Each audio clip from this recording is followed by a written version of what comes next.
परम पिता परमेश्वर, धन्यवाद करते हुए आपके समीप आते हैं, आपकी उपस्थिति के लिए, आपके पवित्र वचनों के लिए जो पवित्र आत्मा के द्वारा हमें प्रतिदिन प्राप्त होते हैं। हम आपका धन्यवाद करते हैं इन वचनों के लिए और विनती करते हैं पिता परमेश्वर के जो लोग इन वचनों के द्वारा विश्वास में परिपक्व हो रहे हैं और अपने जीवन को आपको सामने समर्पित करते जा रहे हैं, उनके जीवन में अद्भुत कार्य हो प्रभु, और आपकी वाचा के अंतर्गत लोग आए और उनके जीवन में आपके वायदे पूरे हों।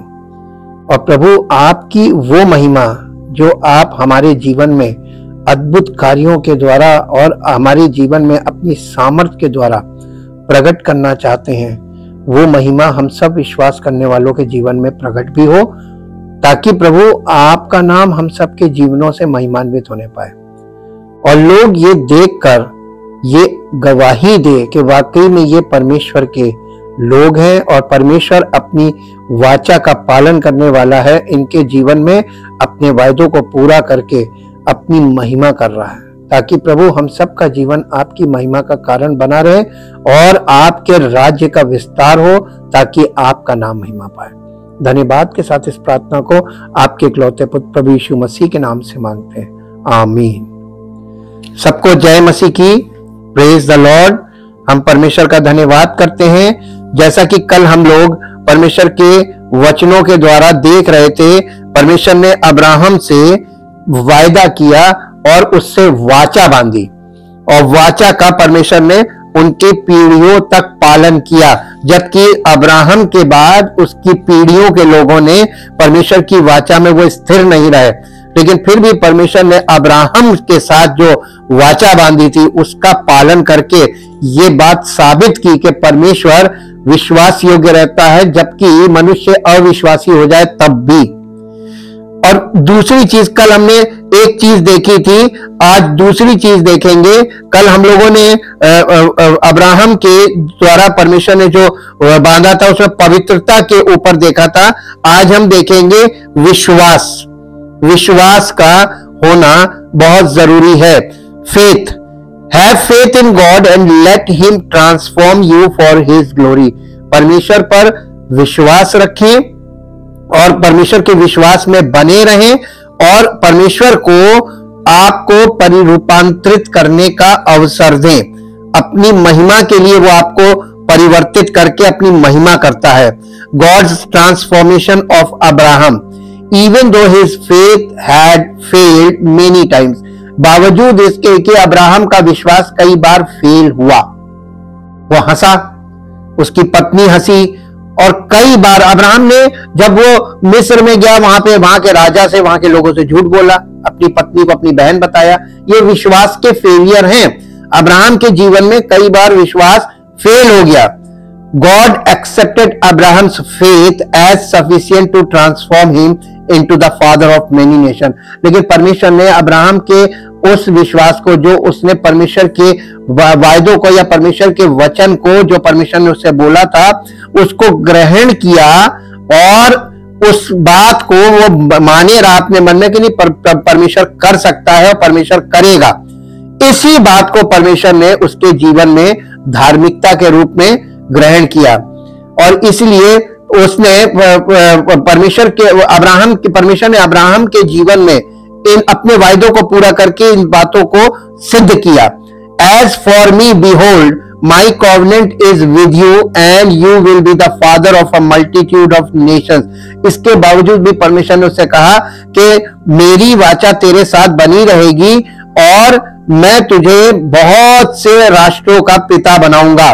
No longer shall your name be called Abram, अब से तेरा नाम अब्राम ना होगा, but your name shall be Abraham, अब से तुम्हारा नाम अब्राहम होगा। But your name shall be Abraham for I have made you the father of multitude. यानी अब्राहम का मतलब होता उन्नत पिता, और परमेश्वर ने उसके नाम को बदला। अब्राहम का मतलब होता है बहुतों का, बहुत से राष्ट्रों का पिता। The name Abraham translate as exalted father, जैसा हमने आपको कल भी बताया था कि उन्नत पिता, और the name Abraham translate as the father of many, यानी बहुतों का पिता बना दिया उसको। God named him before time began because he knows all things. परमेश्वर ने उसके नाम को बदला और उस नाम के द्वारा उसके जीवन में सब कुछ परिवर्तित किया। दूसरा तिमोथियस उसका पहला अध्याय, दूसरा तिमोथियस उसका पहला अध्याय और उसका 9 पद पढ़ दीजिए, जहां पर इस प्रकार लिखा हुआ है। दूसरा तिमोथियस पहला अध्याय और उसका 9 पद। जिसने हमारा उद्धार किया, जिसने हमारा उद्धार किया और पवित्र बुलाहट से बुलाया, और पवित्र बुलाहट से बुलाया, और वो हमारे कामों के अनुसार नहीं, वो हमारे कामों के अनुसार नहीं, पर उसके उद्देश्य और उस अनुग्रह के अनुसार है, और उस अनुग्रह के अनुसार है, जो मसीह यीशु में सनातन से हम पर हुआ है। सनातन से हम पर हुआ है। परमेश्वर ने हमको बुलाया हमारे कर्मों के आधार पर नहीं बुलाता है, वो अपनी महिमा को हमारे जीवन में प्रकट करके अपने सामर्थ के द्वारा अपने नाम को महिमान्वित करने के लिए बुलाता है। God changed his name to signify his ownership over Abraham and his control over mankind's future. मानवता के भविष्य के लिए परमेश्वर ने अब्राहम के द्वारा कार्य किया और परमेश्वर पूरी मानवता को आशीष देने के लिए काम कर रहा था अब्राहम के वंश के द्वारा, और सारी इंसानियत परमेश्वर के पुत्रों के द्वारा आशीषित हो। इसके लिए परमेश्वर ने उत्पत्ति से काम शुरू कर दिया था। All things are possible with Christ. मसीह के द्वारा सब कुछ संभव है। It was impossible for Sarah to conceive at age 90। Sarah के लिए 90 वर्ष की उम्र में गर्भ धारण करना असंभव था। But Jesus said to them, with people that is impossible, but with God all things are possible। जो कुछ मनुष्यों के लिए असंभव है वो परमेश्वर के लिए संभव है। मत्ती रचित सुसमाचार 19 अध्याय और उसका 26 पद पढ़ दीजिए। मत्ती रचित सुसमाचार 19 अध्याय और उसका 26 पद। यहाँ इस प्रकार से लिखा हुआ है, यीशु ने उनकी ओर देखकर कहा, मनुष्यों से तो ये नहीं हो सकता, परंतु परमेश्वर से सब कुछ हो सकता है। लूका रचित सुसमाचार 18 अध्याय उसका 27 पद।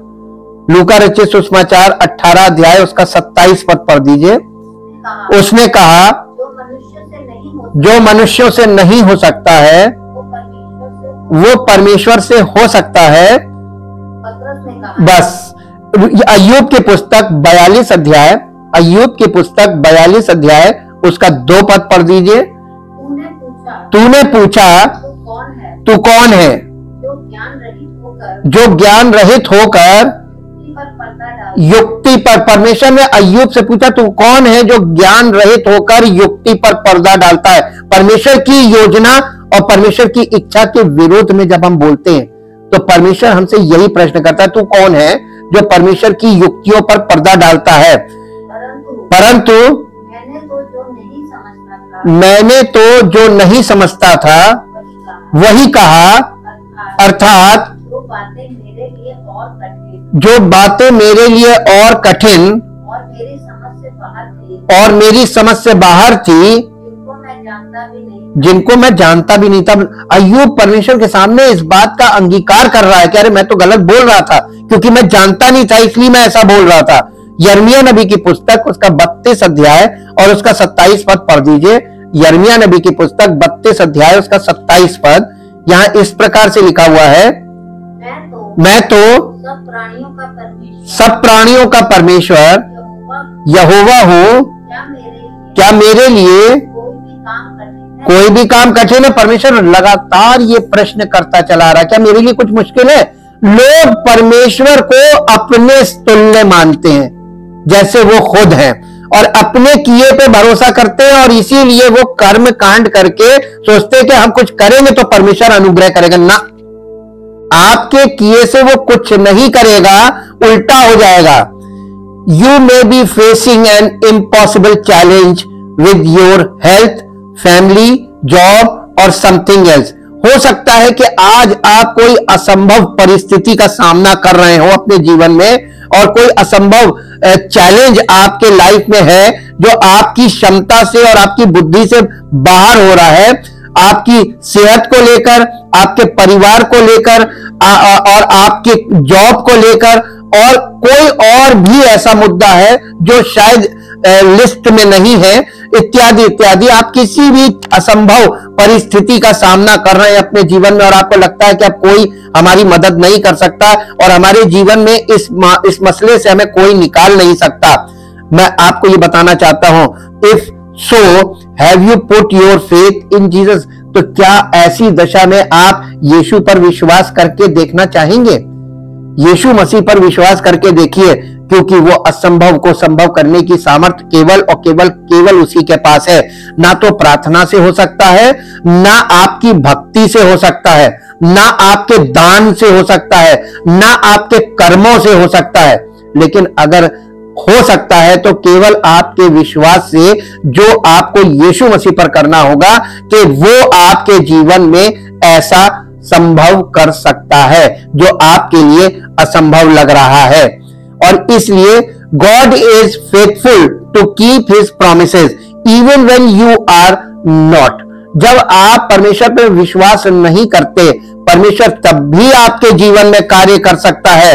This was the 5th of 7 times that God repeated his promise to extend Abraham's blessing to include countless future descendants। ये 5वीं बार परमेश्वर ने अब्राहम से बोला कि मैं तेरे वंश के द्वारा पृथ्वी के सब कुलों को आशीष दूंगा।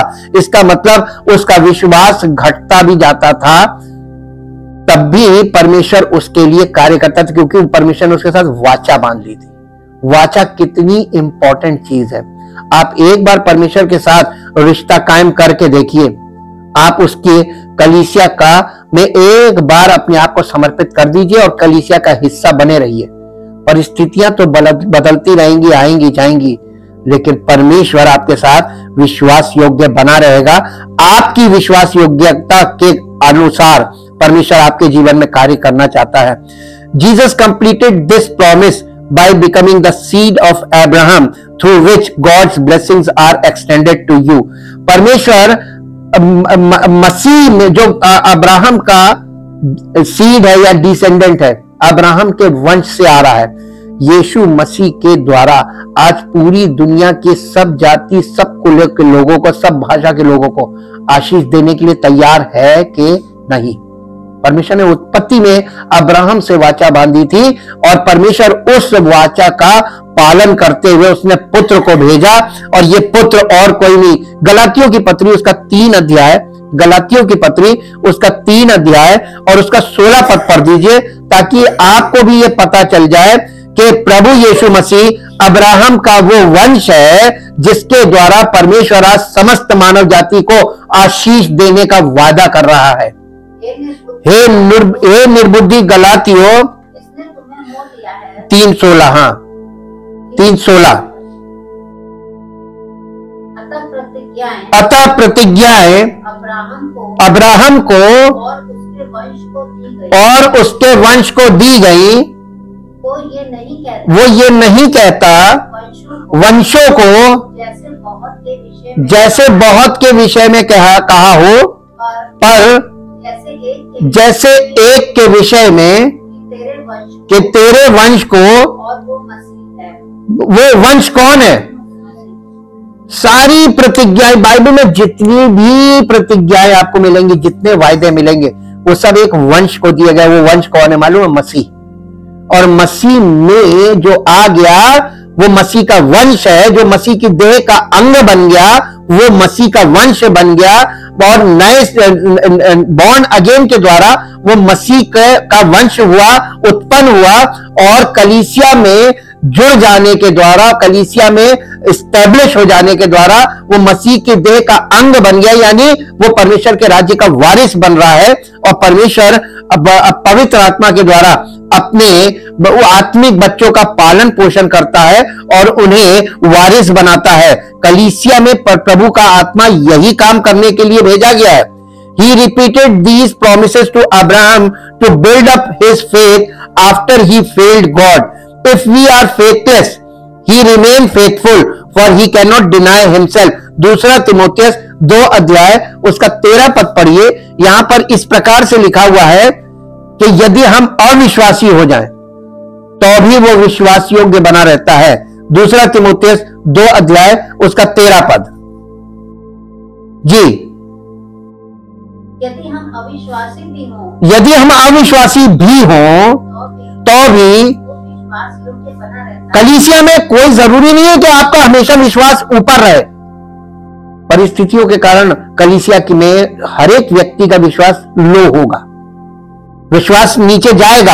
आप कभी कभी अविश्वासी होंगे, लेकिन मसीह की देह का अंग होने के कारण उसकी वाचा में आप बने हुए हैं, तो आपके लिए वो विश्वास योग्य बना रहेगा और आपके जीवन में कार्य जरूर करेगा।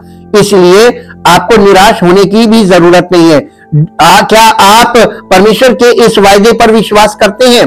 God will one day give you a new name. परमेश्वर एक दिन आपको एक नया नाम देगा। Throughout the Bible God changed a person's name to tell us that he had transformed that person.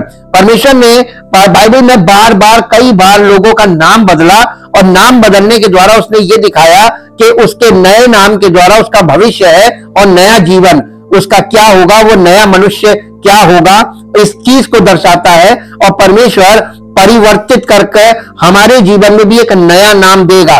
Here Abraham became the father of many nations only through faith and God's sovereignty। परमेश्वर की सामर्थ के द्वारा और परमेश्वर के वायदों की पूर्ति के द्वारा, वाचा में बने रहने के द्वारा अब्राहम के विश्वास के द्वारा, अब्राहम का विश्वास सिद्ध होता है और परमेश्वर उसे बहुत सी राष्ट्रों का पिता भी बना देता है। God later change the name Jacob which means holder of the heal.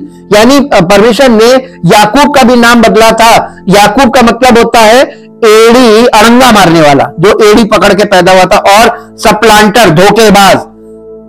To Israel, उसने उसका नाम, याकूब का नाम धोखेबाज से इज़राइल कर दिया था। इज़राइल का मतलब होता है पाक दिल, यानी इज़राइल विच मीन्स गॉड कंटेंडेड, यानी जिसे परमेश्वर भरपूरी से देता है।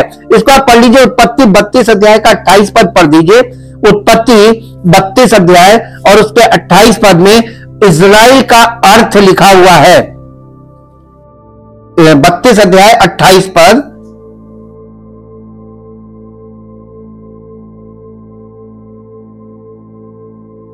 बत्तीस 28। उसने कहा तेरा नाम अब याकूब नहीं परंतु इज़राइल होगा, क्योंकि तू परमेश्वर से और मनुष्यों से भी युद्ध करके प्रबल हुआ है। और इसलिए इज़राइल का मतलब होता प्रबल हो जाने वाला। He transformed Jacob through his many struggles into a man of God। परमेश्वर ने याकूब को इतने संघर्षों के बाद उसको परमेश्वर का सेवक के रूप में डिक्लेयर किया। एज अनदर एग्जाम्पल, यहोशू was originally named होशिया which meant deliverance. यहोशू का नाम बदल के उसने यहोशिया किया, जिसका मतलब है छुटकारा। गिनती की पुस्तक 13 अध्याय का 8 पद पढ़ दीजिए। गिनती की पुस्तक 13 अध्याय और उसका 8 पद, यहां पर इसका भी मतलब लिखा हुआ है। अप्रैम के गोत्र में से नून का पुत्र होशे, बिन्यामीन के गोत्र में से रापू का पुत्र पलती, जबूलून। अच्छा, ये जो पहला वाला गोत्र पढ़िए, अप्रैम के गोत्र में से देखिए, और आप उसको देखेंगे तो नून का पुत्र यहोशू था।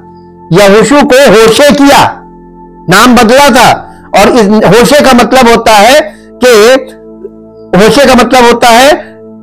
डिलीवरेंस, छुटकारा।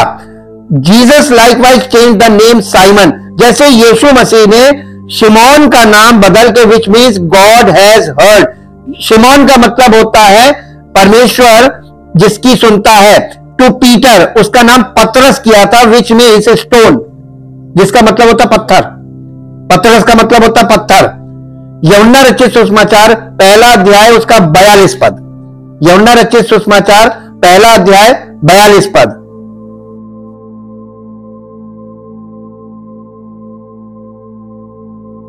यूहन्ना रचित सुसमाचार पहला अध्याय 42 पद।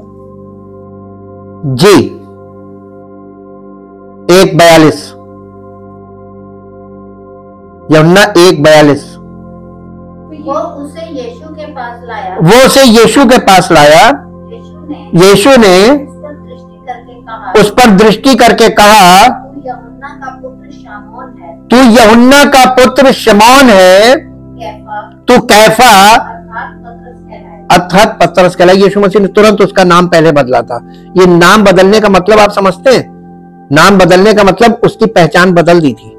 अब तू कैफा नहीं, अब तू पतरस कहलाएगा, कैफा कहलाएगा। अब तू शिमोन नहीं कहलाएगा, कैफा कहलाएगा, यानी पतरस, पत्थर, स्टोन।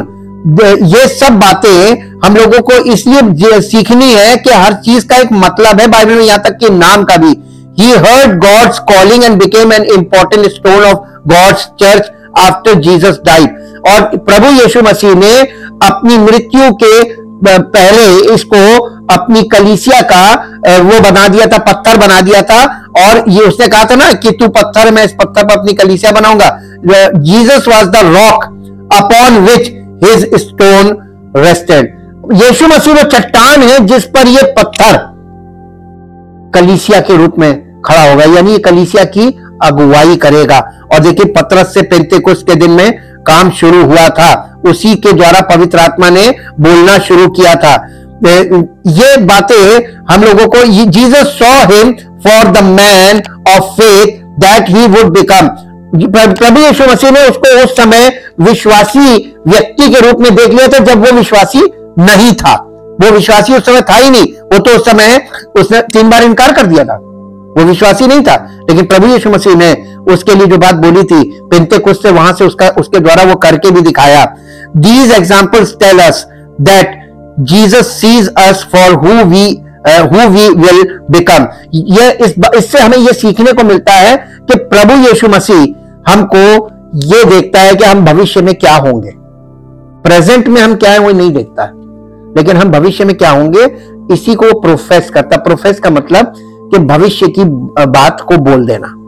और प्रभु यीशु मसीह के मुख से निकली वाणी इसीलिए प्रोफेसी कहलाती है, या भविष्यवाणी, कि जो यीशु मसीह बोल रहा है वही वो होगा और दुनिया के लोग उसको कुछ भी समझें। ऐसे ही आपके और हमारे जीवन को लोग कुछ भी कहते हों, लेकिन प्रभु यीशु मसीह की वाणी हमारे लिए जो है वो हमारे जीवन से पूरी होगी और सिद्ध होगी और प्रकट होगी। These examples tell us that Jesus sees us who we will become, not the failures we made in our past, no matter how much you have failed in the past. इससे कोई मतलब मायने नहीं है आप अपने अतीत में या अपने पिछले समय में, पास्ट में कितना भी आप फेलियर रहे हो। Those failures are forgotten when you accept Christ as our Lord and Savior. वो सारी बातें, सारे फेलियर्स उसी घड़ी खत्म हो जाते हैं जब यीशु मसीह को आप अपना उद्धारकर्ता ग्रहण कर लेते हैं और उसका अंगीकार करते हैं। All believers in Christ will one day receive a new name in heaven. हर एक विश्वासी, सारे विश्वासी मसीह में जो हैं वो एक दिन स्वर्ग में एक नया नाम पाएंगे। Just as Adam named the animals to show his dominion over them. जैसे कि आदम ने सारे पशु पक्षियों का नाम रखा जो इस बात को दिखाता है कि वो उन पर अधिकार रखता था। God will name you to assert his dominion over you. परमेश्वर भी आपका नाम रखता है ताकि ये पता चले कि आप परमेश्वर के राज्य के हैं। Everyone who is called by my name I have created for my glory. यशाया 33 अध्याय 43 चैप्टर उसका 7 पद देखिए, यहां पे लिखा हुआ है कि परमेश्वर तुम्हें बुलाता है और तुम्हें नई सृष्टि बनाकर और नए नाम के साथ तुम्हें अपनी महिमा में प्रकट करेगा। ये यशाया 43 अध्याय 43 चैप्टर उसका 7 पद है, वहां पर ये लिखी हुई भविष्यवाणी। जी 43:7 हर एक को जो मेरा कहलाता है, जिसको मैंने अपनी महिमा के लिए सृजा, जिसको मैंने रचा और बनाया। कहां? कलीसिया में वो क्या कर रहा है? पवित्र आत्मा के और वचन के द्वारा हमें रच रहा है, हमें बना रहा है, नई सृष्टि बना रहा है। रचा और बनाया है।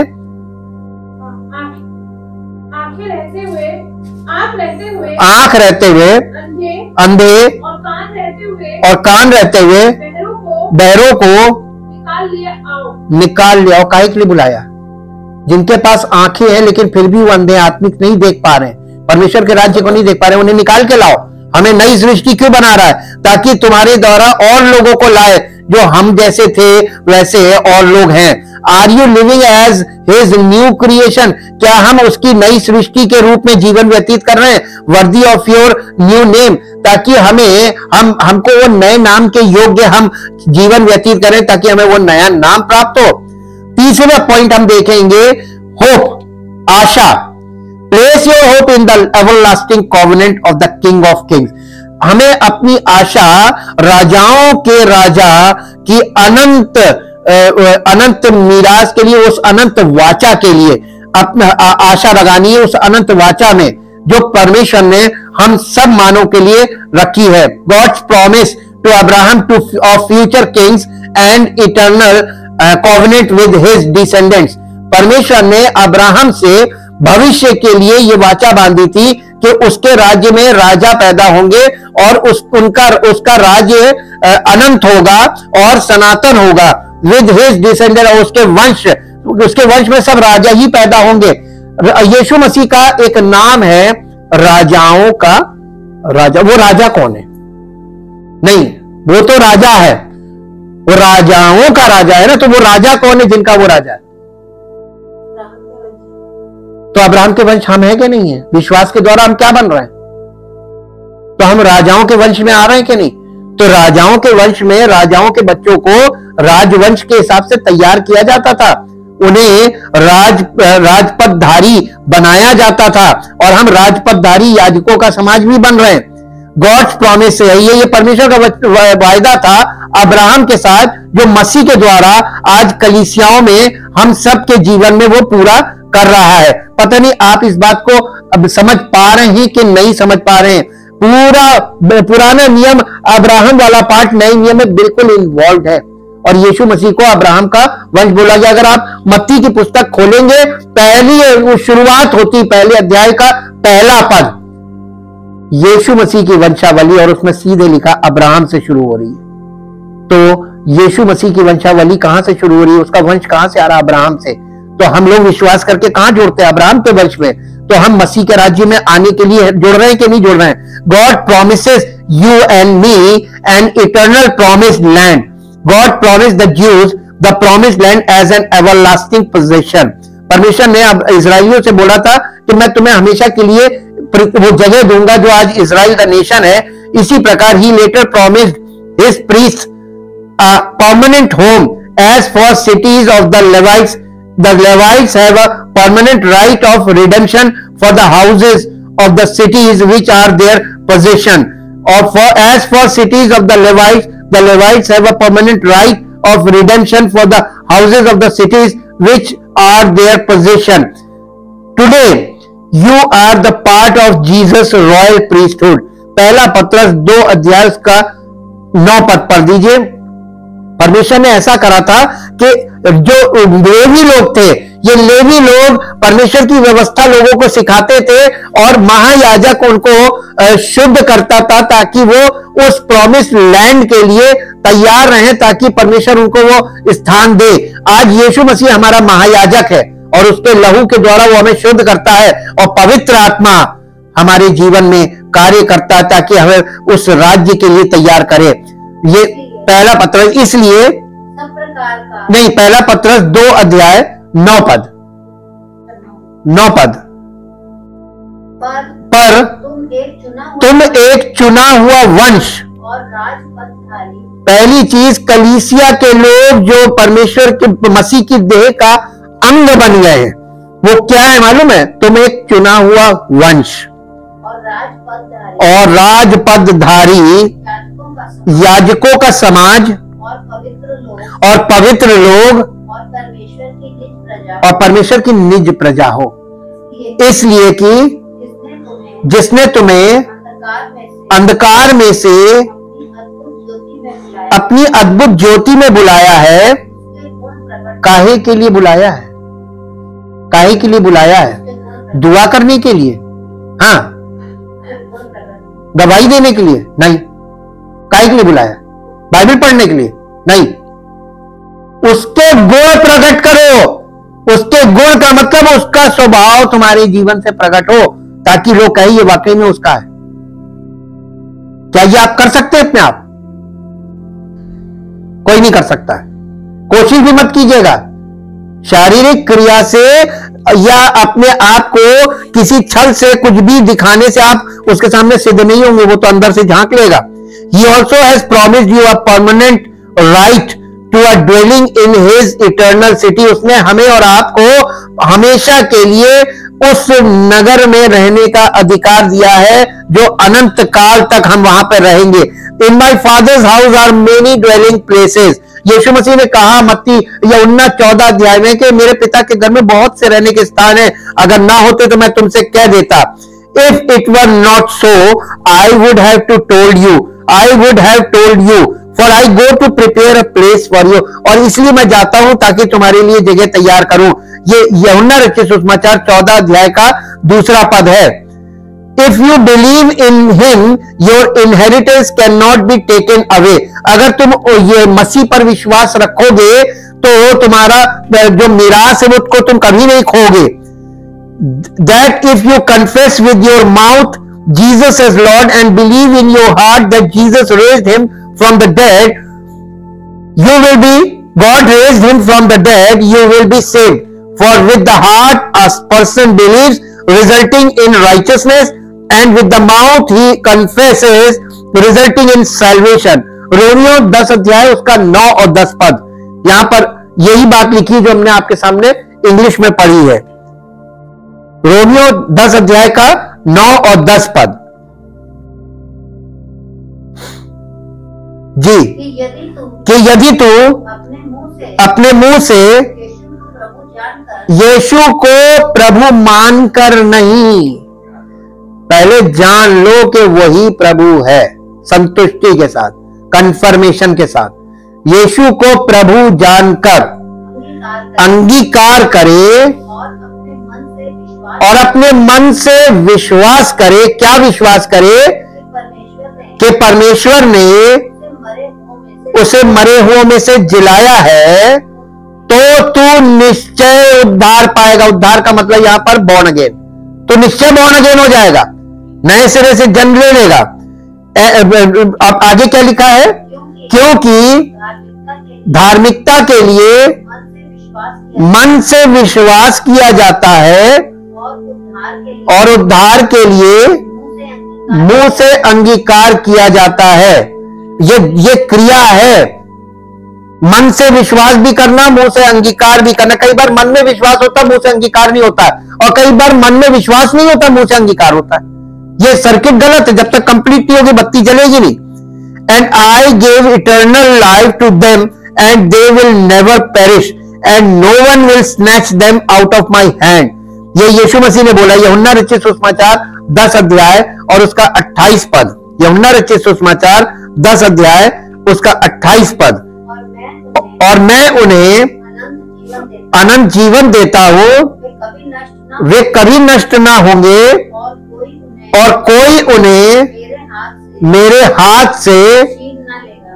आप अगर कलीसिया में मसीह की देह का अंग बन जाएंगे, उसके हाथ से कोई छीन नहीं सकता, किसी की मजाल नहीं है। कोई लेम एक्सक्यूज नहीं आया यहां पे, कह रहे हम नहीं है, ये नहीं है, वो नहीं है, 100 बहाने होते हैं, लेकिन यीशु मसीह कह रहा ना, कोई बहाना नहीं। यदि तुम मेरे हो तो मुझसे तुम्हें कोई छीन नहीं सकता।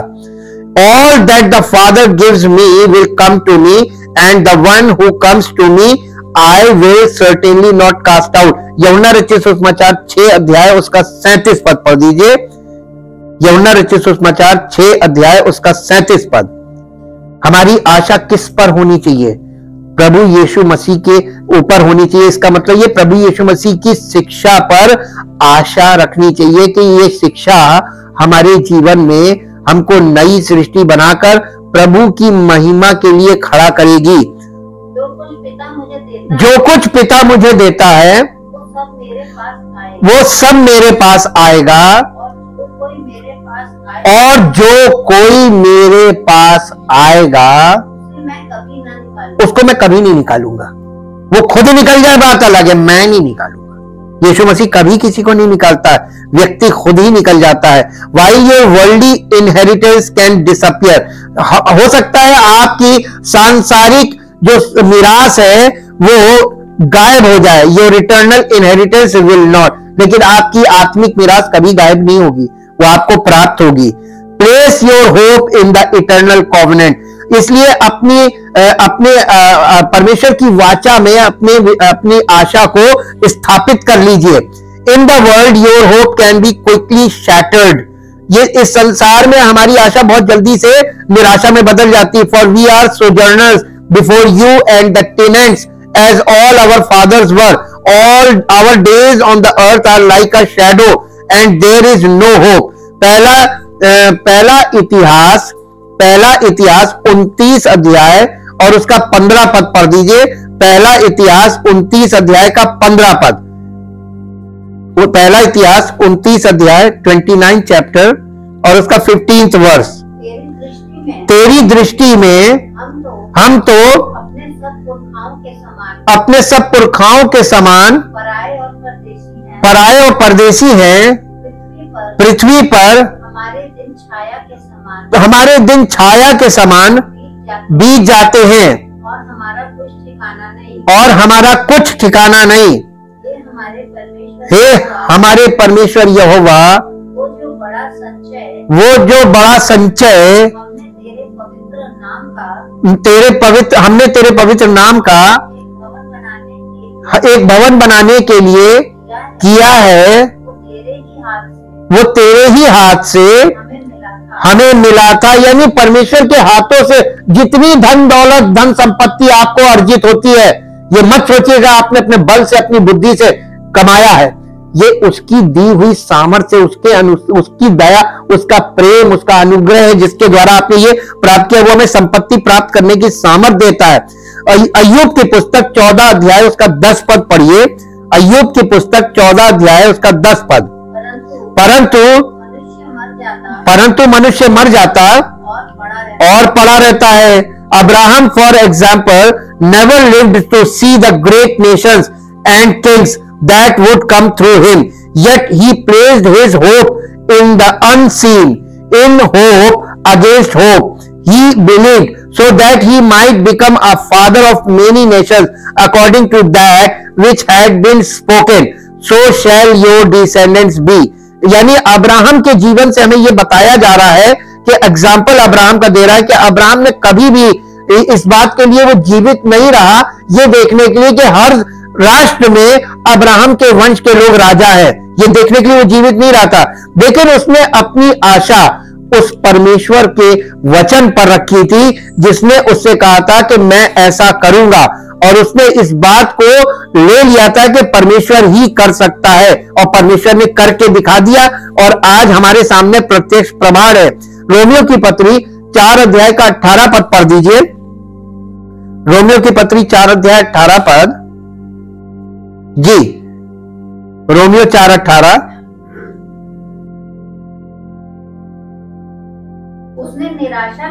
उसने किसने? अब्राहम ने निराशा में भी आशा रखकर विश्वास किया, इसलिए कि उस वचन के अनुसार कि तेरा वंश ऐसा होगा, वो बहुत सी जातियों का पिता हो। उसने उसी समय विश्वास के लिए देखा नहीं था।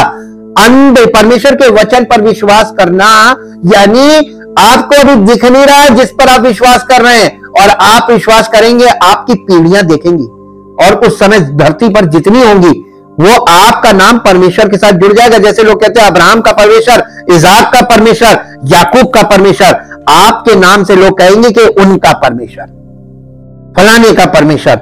आपका नाम परमेश्वर के साथ जुड़ेगा, यही परमेश्वर की महिमा है। वो यही चाहता है कि हमारा नाम परमेश्वर के साथ जुड़ जाए। लोग कहे कि फलाने का परमेश्वर। आज सारी कलीसियाओं में हर एक का परमेश्वर अलग अलग है, मैं आपको बार बार बता रहा हूं। लेकिन अब्राहम का परमेश्वर, इजाक का परमेश्वर, याकूब का परमेश्वर और एलिया का परमेश्वर, एलीशा का परमेश्वर प्रभु यीशु मसीह का पिता है। और हमारे पास हम कह सकते हैं कि प्रभु यीशु मसीह का पिता हमारा परमेश्वर है। लेकिन उस परमेश्वर को जानने के लिए वचन के बिना संभव नहीं है। Is your hope in the things of this world और इन हेवन? क्या आपकी आशा इस भौतिक संसार की चीजों से है या लोगों से, या उस परमेश्वर से जो स्वर्ग में है? आप स्वर्गीय वस्तुओं पर मन लगा रहे हैं या शारीरिक और भौतिक वस्तुओं में मन लगा रहे हैं? आपका मन कहां पर फोकस कर रहा है, ये आपका फोकस पॉइंट है। उसी के अकॉर्डिंग आपका शेड्यूल होगा लाइफ का, उसी के अकॉर्डिंग आपकी लाइफ होगी। और हम परमेश्वर का बहुत धन्यवाद करते हैं, उसके सारे वायदे मसीह में हाँ और आमीन के साथ पूरे होते हैं। यदि आप मसीह में का मतलब है मसीह की देह का अंग बन जाना। Baptism in the body of Christ, ये याद रखिए, मसीह की देह में जुड़ जाना, डूब जाना, उसके साथ लगे रहना, तब आपके जीवन में ये सारी चीजें लागू होने लगेंगी। और हम लोग फिर कल संडे है, संडे के बाद हम लोग फिर आगे बढ़ेंगे इसी विषय में और हम और पॉइंट्स को देखेंगे। और परमेश्वर की बड़ी महिमा जब आप विश्वास करने लगेंगे, आपका विश्वास परमेश्वर के वचन के अनुसार आपके हृदय में स्थापित होने लगेगा। आपके जीवन में परमेश्वर के वचन के अनुसार चीजें अपने आप लागू होने लगेंगी। जब आप चलना शुरू करेंगे तब आप देखने भी लगेंगे और सुनने भी लगेंगे और समझने भी लगेंगे। रिश्ते के लिए भरोसा या फेथ या विश्वास बहुत जरूरी है। लेकिन मालूम है, विश्वास से, भरोसे से रिश्ता कायम किया जा सकता है, लेकिन रिश्ते को लगातार बनाए रखने के लिए अंडरस्टैंडिंग की जरूरत पड़ती है, समझ की। बिना समझ के कोई चीज एस्टैब्लिश नहीं होती है। एक परिवार विश्वास से दो व्यक्ति, पति पत्नी आपस में जुड़ तो जाते हैं, लेकिन समझ की कमी के कारण, अंडरस्टैंडिंग ना होने के कारण परिवार टूटता है, रिश्ते टूटते हैं। हमें परमेश्वर के साथ जब संबंध स्थापित होता है, बॉर्न अगेन, विश्वास से हम परमेश्वर के साथ जुड़ जाते हैं, बॉर्न अगेन हो जाते हैं, लेकिन अंडरस्टैंडिंग के द्वारा हमारा रिलेशनशिप स्ट्रांग होता है।